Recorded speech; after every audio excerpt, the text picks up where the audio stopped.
That's very cool. Meta Amadou Fane nyanyiri doni. Sama le bugu doso ba tenge. Sama ya Amadou, sama tuba bula je doni. Meta bori doni. Na be suno goro kake kuru. Abole wi sama le bugu. Sama le bugu doso ba tenge Amadou Fane. Meta la je doni. Anfo male kwe. Na tuba bele dugu janjola ho fana kile mugani kile. O kele turuna la ne bolo. Na se ina koyi. Na fana le ngone ngomba wa da bole. Ala da Amadou Fane la je.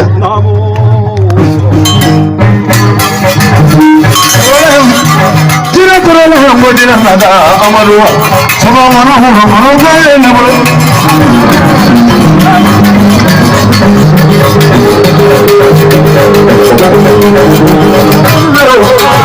Sajene so tuna mu parala amanu isu ne kola dinu no Sajene so sajibani kekwa wa ega dena so amanu isu ne dina mana ne majira naga atonu so kolo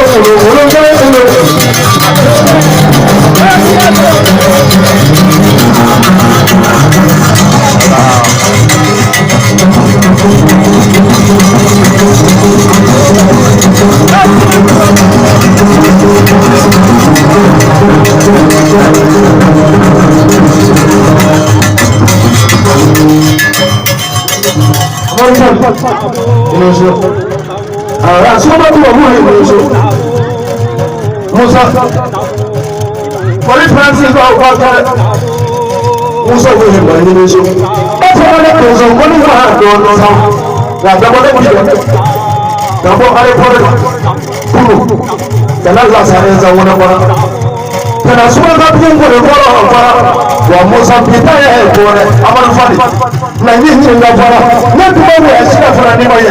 Even to go our mother.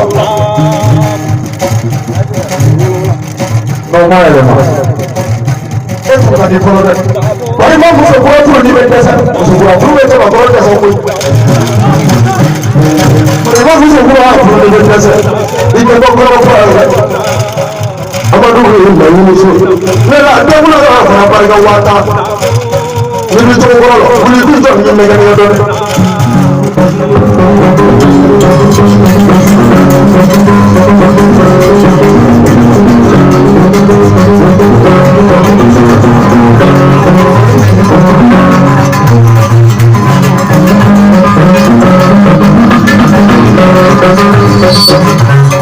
I will have got you. Musa, will you teach us you?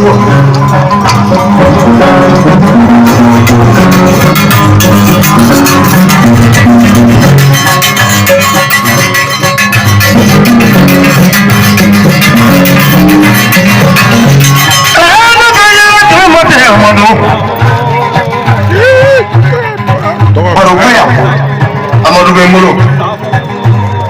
Ne toge mena lele hizebolo. Wa somo ya ala mani saw. Man flango to no nyakala nyiye Amadou. Jeli ku wonda bole, ko bono na bole.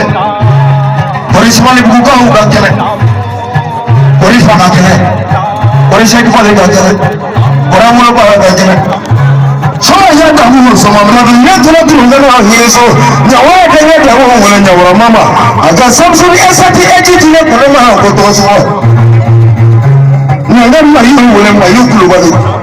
Buru ne da mu wala ma yi kulu bali. Ma yi wala wa ta ba mu yi kulu gina. Amanu fali. Ya bargan na fara ne don chama. Na ngatsa ba ko do ko fiye. Muru ye ko bia tu ko na lame. Ye. Ne gra tengene. Apa ke tu ko da Amadu. Afo Abudu ye. Ka sam wanda fa Amadu. Hey. Ama ko esa bani. Apa sama kala auto na do me. Dara ya alfaka limer wasi kita. Ay ma na no lame. Amadu ye na tuna tu ko ma ngini so.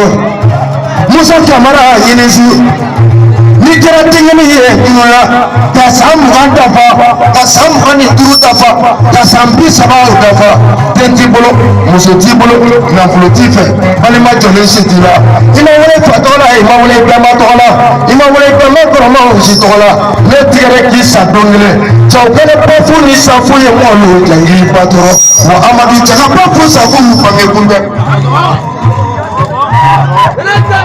amadu wuli ni so munokoma ko kɔrɔfɔ bonya ɛnda mɔnɛ munokoma ko kɔrɔfɔ bonya lejie fana ye wa amadu kɔrɔfɔ tɔtɔ manamana kan fɔ ma jɛnɔ kɔrɔfɔ sɛbɛnna kan n'o y'a tɔ dɛ amadu fɔli wa n kɛ ɲɔ mɔgɔw man ca amadu fɔli bɛ yen nka n wele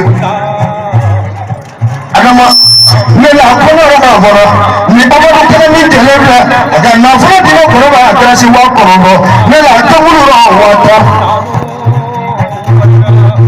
amadu ma taa Senegali janjo kɛ ɲɔgɔn bolo Senegali janjo kɛlɛ ɲɔgɔn ye ma jali ka taa kɔrɔ wari kɛ ye baro kɛ kɔrɔ wari i wari baro ninnu ɲɛnɛ ka taa goya sumu kɛ goya baro ninnu ɲɛnɛ amadu ko ye na ye wele ka taa Moritani janjo kɛ fana Moritani kɛ ye janjo ninnu ɲɛnɛ ka wɛngɛnu bama ya wele ka ne ye wɛngɛnu bama ye wɔrɛ wa amadu jakuma kɛ ye jamu wele sori jara nange cɛbakɔrɔ o dɔn ko fiyɛ kɛnɛ kɛ ye jamu mɛlɛ kɛnɛ jaturu dɔn ala kɛ samu ye wɔrɛ ndegedo kɛ ye mun di wele ndegedo amadu ye denmisɛnnin ye nka amadu tɛ sogolo ka fɔ ye amadu ye nange wele sɔmɔ tubabu ni misi nangi lajɛ n'i bi cɛbakɔrɔ la fana an ka juru se tɛntɛ ye dɔɔni bɔdɛlu ye makara yi la a kɔmɔ tɛ ka yi fɔ bɔdɛlu ye makara yi la ka fana mɔtɔri bɛ ye janɛlu ɲɛlɛ ka wɛngɛlu bama ya wele ka ne ye wɛngɛlu bama ye wɔrɛ wa amadu jakuma ka ye jamu wele sori jara nange cɛbakɔrɔ o dɔn ko fiyɛ kɛnɛ ka ye jamu mɛlɛ kɛnɛ jaturu dɔn ala kɛ samu ye wɔrɛ ndegedo kɛ ye mun di wele ndegedo amadu ye denmisɛnnin ye nka amadu tɛ sogolo ka fɔ ye amadu ye nange wele sɔmɔ tubabu ni misi nangi lajɛ n'i bi cɛbakɔrɔ la fana an ka juru se tɛntɛ ye dɔɔni bɔdɛlu ye makara yi la a kɔmɔ tɛ ka yi fɔ bɔdɛlu ye makara yi la a kɔmɔ tɛ ka kara yi fɔ i mana bɔ kɔrɔ ma a jigin kɔrɔ tɛ la i mana bɔ kɔrɔ ma a saya sira tɛ la i mana bɔ kɔrɔ ma a kalan wɛrɛ tɛ la i mana bɔ kɔrɔ ma ko wɛrɛ tɛ la saya tura tɛ la a nana wɛrɛ tɛ la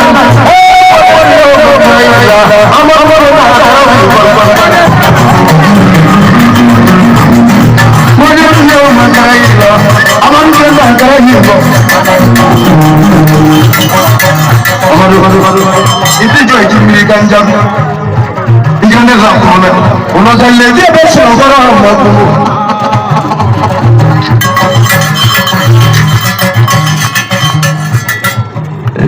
sɔgɔw ni cɛna muso bɛɛ bɛ lajɛlen fo ka fɛn caman bɛɛ lajɛlen fo karamɔgɔ bɛ kɔnɔ k'i fo i ni jɛɲɔgɔn fɔli den b'a kiri ma a diyara n ye a bɛnna ma karamɔgɔ de bɛ yen ne filɛ nin depuis ne bɛ yen ne ma layiru ta ye layiru yɛrɛ ma ne kɔnɔko la i bɔra ka kuma minnu fɛn fɛn fɔ ne y'a bɛɛ lajɛlen mɛn a diyara n ye a bɛnna mɛ ka n'an ten i yɛrɛ y'a fɔ cogo min na ka taa n sigi ten n tɛna gɛlɛya wa n tɛna layiru ta fana ne nana na cogo min na i b'o dɔn. mikɔrɔ gɛlɛnna n'an kelen fiyɛ sanni ji dana bɛ yen abulu an k'a fɔ amadu ye hali ni polisi y'i wele i bɛ taa gansan tɛ segin gansan dɛ ani ni gendarme y'i wele i bɛ taa gansan tɛ segin gansan amadu e wulila baro la gansan tɛ segin gansan dɛ f'i k'i minɛ kan fɔ ne ye. n tɛ yɛrɛ n'an dusu la bɔ wala kana n dusu la bɔ. bɔnɛgɛ bɛ tɛrɛgɛrɛ di ma sini ma papiye di ma a bɛ jigin wala bi dɛ a bɛnna n'a bi fɔli fɔra ma ma di ala tile ka kuma sanfɛ a b'a di tɛrɛ awɔ.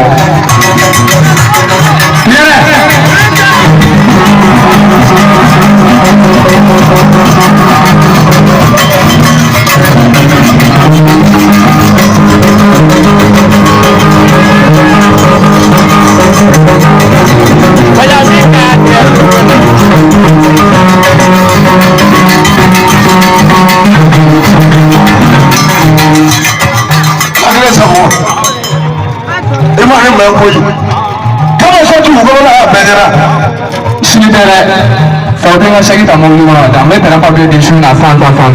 Zometri me tala je pene, mo zometri ka wal fan, ni kita pene ba fan na me gazor ma fan pene king mata no pene.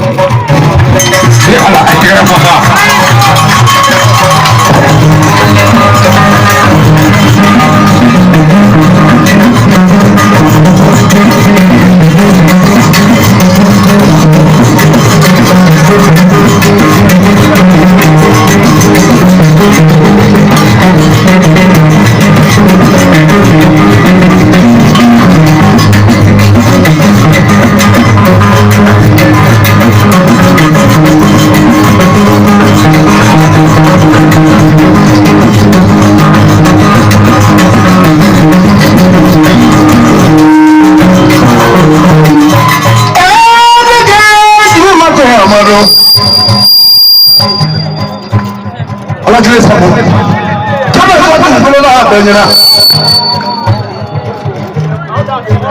So kazali so la kuma ta ne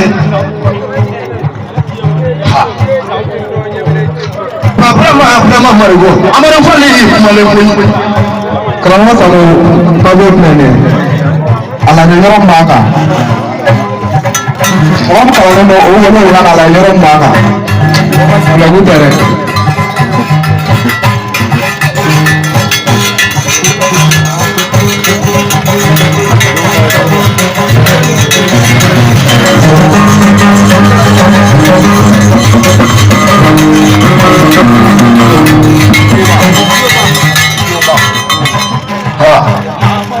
Ningele mimi jengena amar fali ame mimi ya ji wona ko angare na nanje ta mu bole ka ni saga sangare saga la ti bolo ko la ko korega ala kresa mu korega to chama amadu tere ko fa tere papier flèche abla bara ko ko tere do juba adira ko amadu folo amar fali suba ni ko de kelani Musa amadu fula la yende bolo ame nyona pisawu amata kelengere wa ngama ka kelengere wa Musa ngia famale ko ne ma fara ikire toni benya ko Musa ki dire toni afa Musa ka te français abe ko mo ko sawu Musa dire amadu fula la toni vraiment fargo ni Musa mi jale mi fara abudu ni mbone Francis ki bolo da fara kana ne faga ho la jenza mona andale kuru Musa wi babariga Saudi afa Musa ye babariga amadu fari la ki bolo bola babariga o kele pisau afa fasu fana ye babariga ka ta bole pisau abudu kala suruni kote kala jam kote do e ga barga fara ni o mona ga ni sabra ko jama me wulu mare ka barga tati ko